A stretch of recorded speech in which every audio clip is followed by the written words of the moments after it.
Namaskar and welcome to this exciting new episode of Sathology Debunking Mythology. Today we have a very special guest. Most of the viewers, you have loved his videos and his talks and tweets and chats in many forums. He's an author, researcher on a specific area, which is very unique. Like his research on an organization. So today we're going to talk about his book and RSS from an organization to a movement. And generally, we say that it is the from movement to an organization, but here it is organization to a movement. That means it has grown far beyond the organizational parameter it was set up for.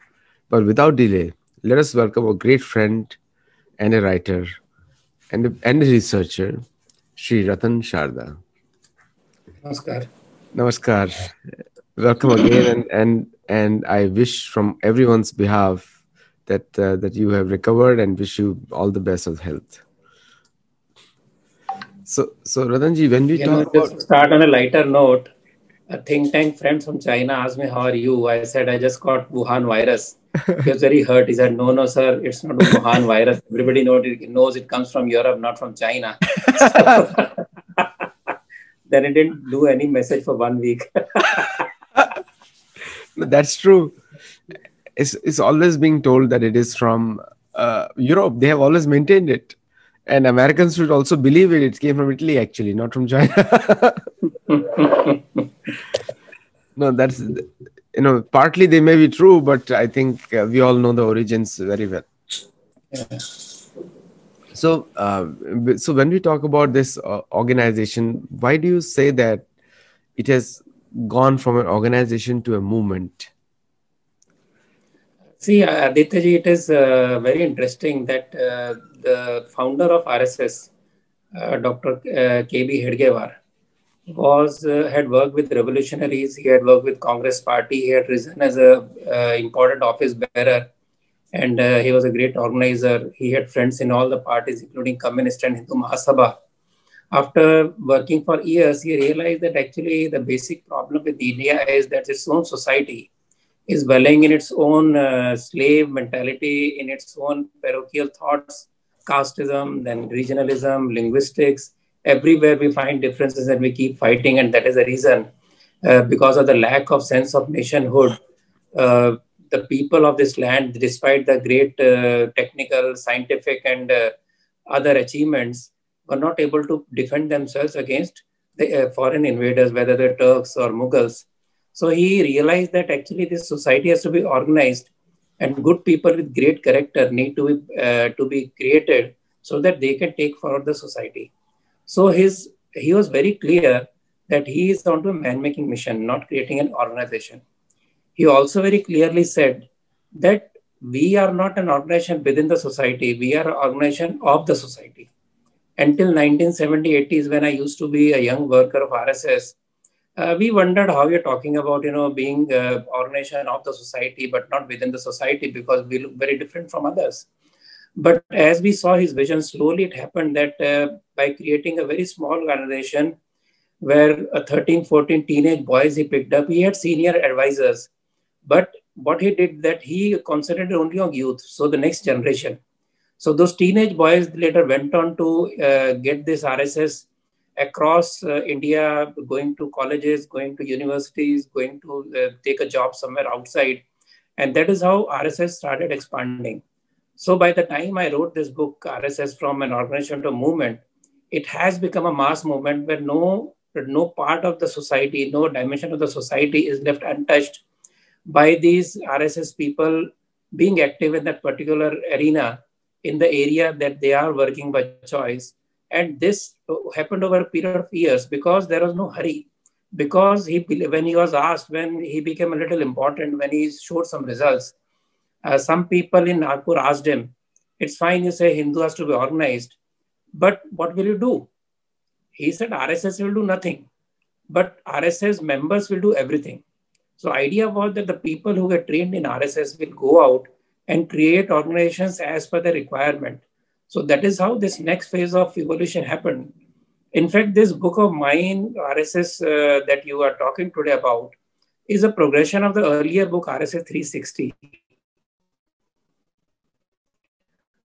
RSS 360 was basically an introduction to entire philosophy, physical structure, and its manifestation of its work across the society and even outside. So this approach of how RSS should be known, that introduction of the first book, this book goes a little deeper into the making of the organization, how it involved. Many people believe that RSS is nearly 95 to 100, now 95 years are over. So it's a state organization of orthodox ideas, and it is it is just the same monolith. That there nothing could be farther from truth. Because as you go through the book, you will realize that starting from one place where on the ground young people played and sang national songs and did their prayer, how slowly the organization took shape, like its orders in Sanskrit, its new prayer, its organization structure. Then as it grew, its work during the partition time. Then after partition, after independence, a new organization structure rose because of the ban and was lifted. So organizations started again all over again. And then one by one, some organizations in fact evolved during ban itself, like Akhil Bharatiya Vidyarthi Parishad, the student wing, a student organization. And it was not from prompting by anybody. Just a young man thought that, this needs to be done, and he started getting people together in colleges. In fact, he is in US right now as a citizen. So that organization grew up. Then then publications came out. Then one by one, other organizations cropped up during the next years. And this journey of these organizations rising and people taking it up, that is very fascinating. So that is very interesting. For example, just to give you one idea, there is a very famous archaeologist called Dr. Vakankar for his path-breaking work of discovering a cave that had prehistoric paintings or nearly 1 lakh year old or 100,000 year old. And he did a classic work of rediscovering the disappeared Saraswati River, which has totally turned upside down the Aryan invasion theory. So this kind of evolution from that, then it happens that mass organizations around it built up, whether it's a labor organization or a political organization or a religious organization. Then specialist niche organizations started coming up, each according to the requirement of the time. And during Ram Temple movement, then how it became a movement, how in the struggle during emergency, in its fight against the dictatorship of that time, how RSS was the backbone of the entire movement. And that made it a public face. Earlier, it was known to be a very unknown kind of organization, which was to be banished and not seen in the public. But emergency struggle brought it on the top. People started respecting it. It became bigger. So one by one, as you go through the book, you'll realize at each stage, its organization adjusted to the changing requirements of the society, of the socio-political movements, and adding new people. So it was not, although it looks similar, but if you go through this detailed way of how it has evolved, you'll find that how one by one things have happened or deliberately have been done with a lot of thought. And slowly, as per the changing times, it has evolved, adopted more people into the organization, added more people, and it has become slowly a movement where nearly, I would say, 100 million people are indirectly or directly involved in this organization. So that is how I have defined this particular book. And as you go, I have also talked about the changing facet or expanding facet of Hindutva. What is Hindutva? And then given some snapshots of how the organization over a period of time, how things changed. So it's a very interesting academic kind of approach, but with a lot of stories, a lot of anecdotes. So people can read it very lightly at the same time, get entitled and understand how humane the organization is and not what actually it has been proposed to be or presented as. No, I really admire your writing skills. I mean, you write very detailed, very convincing words you write, and I think when viewers read it, they definitely have a good impact on them because as a scholar, you don't have a bias. You are presenting all sides of the story, so I really admire that. And viewers who are watching, do buy that book, RSS from an organization to a movement. And it's a general thing. Organizations have no feelings. It's a all over the world. When you expect something from an organization, probably you may not get anything, but the people matter. So therefore I said, Usually, it's from a movement to an organization develops. And here you have written exactly the opposite, from an organization to a movement. So that In means, fact, I have proposed that within this particular organization, there are hundreds of research theses hidden. Each facet of it can be completely a research topic, that how things evolved, how the organization evolved. There is no organization in the world which is such an open structure that adopts more and more people, adopts more and more organizations. Sometimes organizations uh, which seem to be in mutual conflict. If you look at the typical classical West worldview, not the Hindu worldview, they seem to be at odds with each other, but still they work together. So this beauty is something that is to be really understood, and I think it has a lot of scope for a lot of research about how organization is built up. And you talk to human relations, there is no other organization as sensitive to human relations as RSS is. My RSS 360 has a lot of anecdotes. Even this book has a lot of anecdotes. How even at the top from the bottom, how relations are maintained, how importance is given to each and every individual. And that is the reason, the typical stickiness of the organization, that people stick together as brothers with affection. That is the strength of organization that you won't find anywhere else. So as you said, there is no feeling in organization. That is not true of RSS. If I am very sure, if tomorrow RSS chief finds out that a particular person has a certain problem, he will also not mind visiting that person, because that is my personal experience with many such people. So that's the beauty.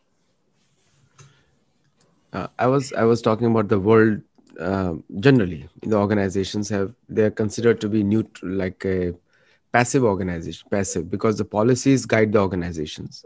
And when you talk about organizations, the finance is the major role in any organization. But when you talk about a movement, it's totally different. Movement is driven by the people, it is for the people, and an organization plays a secondary role in just supporting. And in that context, I said that it's a very unique thing. So normally when you go to a organization, then they say our board will pass a meeting, and that's over. You don't know who is in the board now. And and and with the RSS, what I was saying, that when it becomes a movement, uh, like I can tell you one example of a major in a Hindu group, ISKCON. It was always called a movement. It's still called a movement, not an organization, because they are very federal in nature.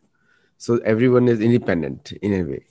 But from RSS, we started as an organization to come become a movement is a big achievement, because it's the the global trend is reverse.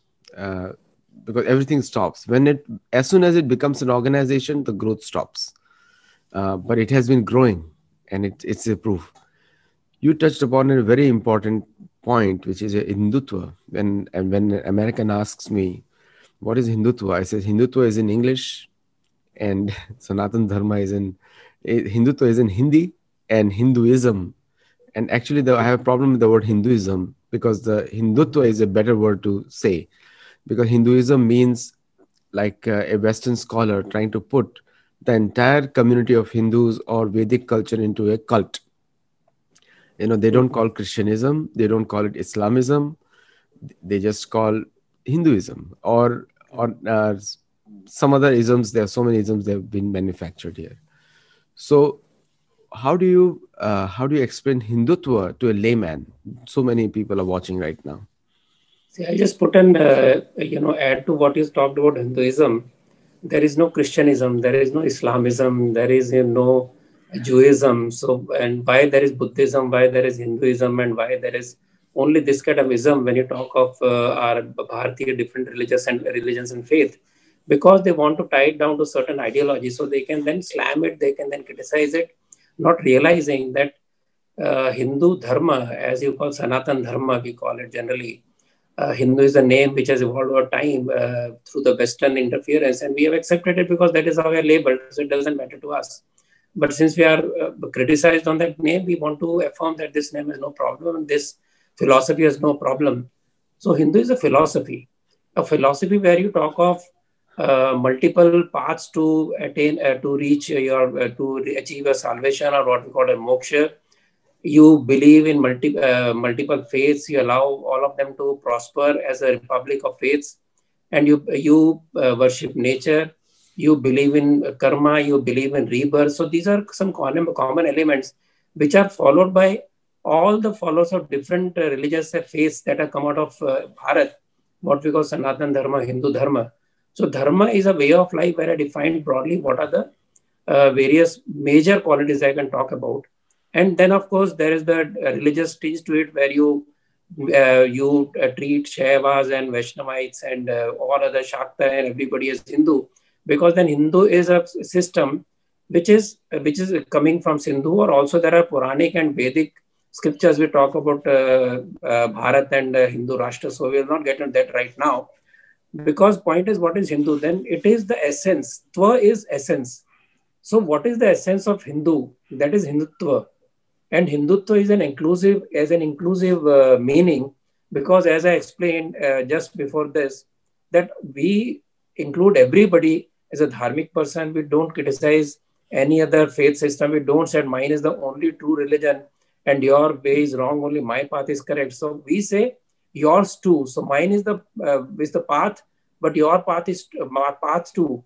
So Hindu as a very broad-minded, inclusive belief system is very different from the exclusivist belief systems where people say that only my faith is correct, only my God is correct. If you don't believe in that God, then you are a fallen person, you are a sinful person, you are a kafir or a shirk or non-believer or a pagan, and you must be either included in my faith so you gain salvation, or you gain your what you call heaven, or you will rot. So we will not allow you to rot. We will liberate you. For liberating, we may use violence, we may use every kind of oppressive systems, but I must, secure you, I must liberate you. So in the name of liberation, these exclusivist religions have brought havoc in the world. If you look at these belief systems, they are the major cause of all the conflicts from earliest times.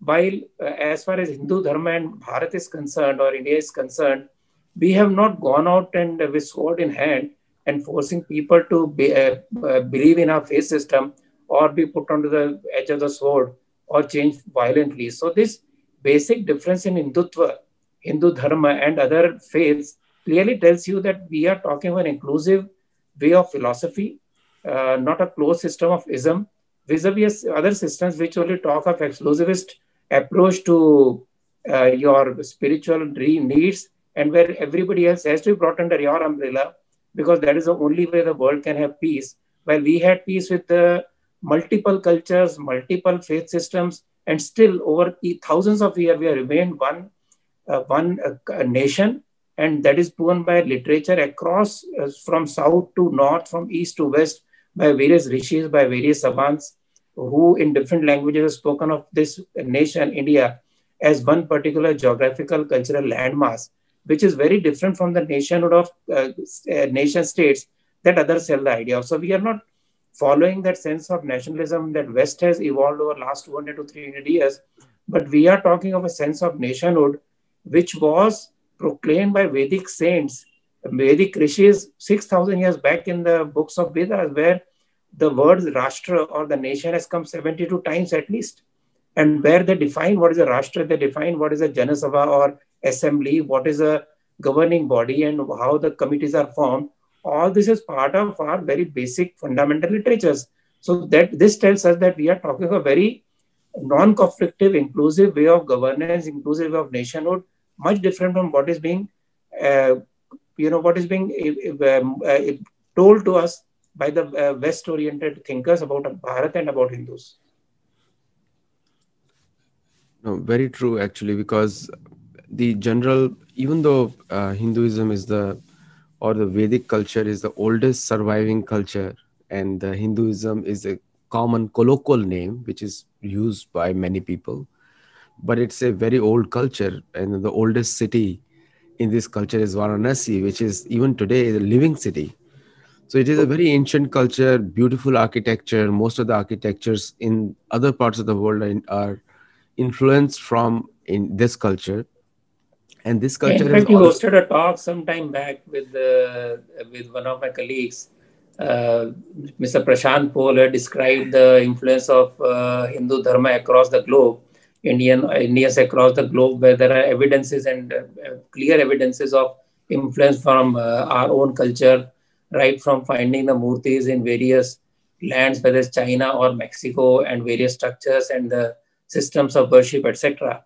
So that's a different manner. As I said, we just influence people, but we never force people, and that was because of old cultural relations through trade and through human exchange. That's how it happened. In fact, Dr. Swami talks about Sanskritization of China for nearly 1,500 years without any conflict, and that is the only neighborly two countries in the world who never fought war for 2,500 years in the record of history. If you go to any other area, geography of the world, you will find continuous conflicts of different small countries at the borders. It never happened in case of India and China. So that is the beauty of this culture of Sanatan Dharma, Buddhism, Jainism, Sikhism, etc. If the need arose, they protected themselves, but never went out of way. My last visit before COVID was Southeast Asia. And though we read about it, but going there and looking at those ancient memories of our great culture which went there from South is really a great revelation. China, and I think you bring us to the next topic, but it's very difficult to get your time. You're a busy person. And so when it comes to China, we have seen that recently they have behaved against their own history throughout the world. I mean, it was never seen. The ancient Chinese culture was not self-introspecting, but this is the first time we are seeing a new type of Chinese culture, which is not. I would say not unapologetic, but I would say that not introspecting, because it is not Chinese DNA to be like this, what they have right now. So what has changed there a little bit? If you can throw the light over there. When I talked about exclusivist religions, I did not add communism in that. Correct. So communism is an exclusivist, close kind of religion which destroys all the earlier cultures. They tried very hard. In fact, the Himalayan Challenge book of Dr. Swami talks about it, where he says that many kings and even the Chinese government did try to destroy all the earlier roots, just like the Islamic invaders and the Christian invaders did in their own times. But they have failed because it has gone so much deep into their soil that's difficult for the Chinese communists also to kill that culture totally. But being communist, they have conditioned themselves to typical exclusivist, totalitarian religious system where everything is wrong. Those who are not with them are against them. So this thinking over a period of time, where somewhere in between, Deng has tried to change that particular the thinking, but ultimately being communist forces them to behave in certain way, and then they try to build in the Middle Kingdom. They bring in the old empires of China, and in that name of nationalism. So Chinese is the worst presentation of Western concept of nationalism, where they refer to their old Middle Kingdom and try to build a new empire using communism as their major offensive tool. So that is the reason why you find this conflict has begun. It is not just India. In fact, they have conflicts every neighbor, small or big. So that is unless they do introspect, they will lose a huge chunk of whatever goodwill they had built over years.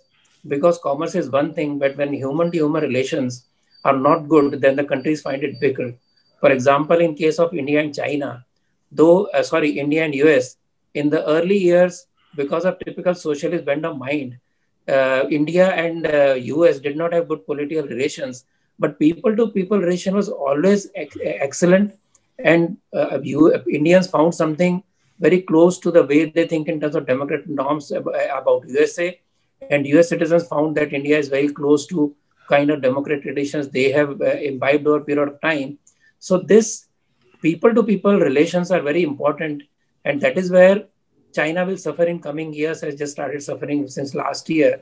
So unless they go back to their own culture and try to take people along, they will find more and more difficult to be a positive force, though they may claim to have commercial or economic supremacy, but they will find very difficult to have good relations. Now they have lost some friends where they've started behaving like what we call, the interest charging Shylocks, but they are trying to correct that. But they have to realize that they cannot force their way across the world because bullies cannot rule the world. That time is gone now.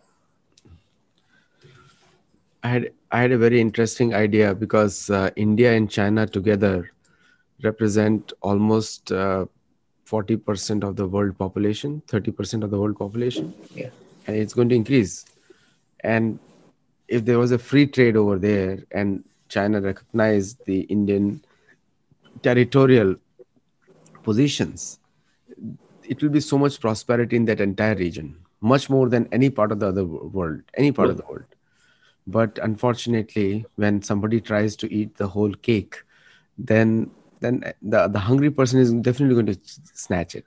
It's a normal And human thing. they don't need it. This is typical, uh, taking more than what you can chew or taking more than what you can acquire. And that is the problem with China, that acquisitive spirit or expansionism, which has been its hallmark, especially since Z has come in. So this has to be, they will have to either revise their strategy, or they will end up creating more conflicts and also problems in the society, in the world. So they have to rethink. Definitely, there are complexities in the relation with India, but there is nothing which has not been resolved through diplomatic channels. In fact, if you see decade-old animosity with Israel, finally Middle East is finding reason, and they have agreed to come together. So this most important, I would say, contribution of Trump, what was nearly impossible, he made it possible by making Middle East Islamic countries to have friendship with Israel. If that can happen, despite all the ideological sounds and all that you hear all around, then definitely there is nothing that China and India can resolve. It will continue. It was number one or two state, now it's number 13 because of these strange rules and the laws that the politicians follow in Punjab. The Chief Minister of Punjab did not allow this farm bills to be implemented in Punjab, but he has sent Punjab farmers to Delhi border, and he can create his own laws. He will not do that, knowing the danger of disruptive forces which you saw in 1980s, and knowing that once you inflame the passions, it can go either way. It can even burn you like it burned Akali Dal and Congress when it happened in 1980s. We don't seem to learn from history. Otherwise, why should all the youth of Punjab want to go out of Punjab? We were a thriving economy. We were a wonderful, happy, joyous place where everybody wanted to go. I used to love to go to Punjab every 2, 3 months. But when I went last, I was very disappointed because the environment is so corrosive. I know of people, my nephew teaches there. He says, he's a headmaster. He says, I tell top scoring boys and girls that you can do wonders in India also, Punjab also. They say, no, sir, bahar jana hai. So this urge to go out, why? Because there is something amiss. Unless we accept that and we find new ways, whether it's agriculture or industry, we will go downhill. So whether laws or no laws, there is need to fundamentally look at how we need to grow as agriculture state and move on to better economic activities along with agriculture. That is the solution, not fighting on the streets. So true. I think that's what democracy means, is that you civil in a civil way discuss things out. And when the government is so open to talk about it, then why there is a need to get on the streets to hurt people? With that, we'll come to an end of this show. Thank you, viewers, for watching it. Do watch it on YouTube again if you would like the recording, and comment over there. Thank you so much. Namaskar. Thank you, Aditi ji. And thanks to all the people watching live. Thank you.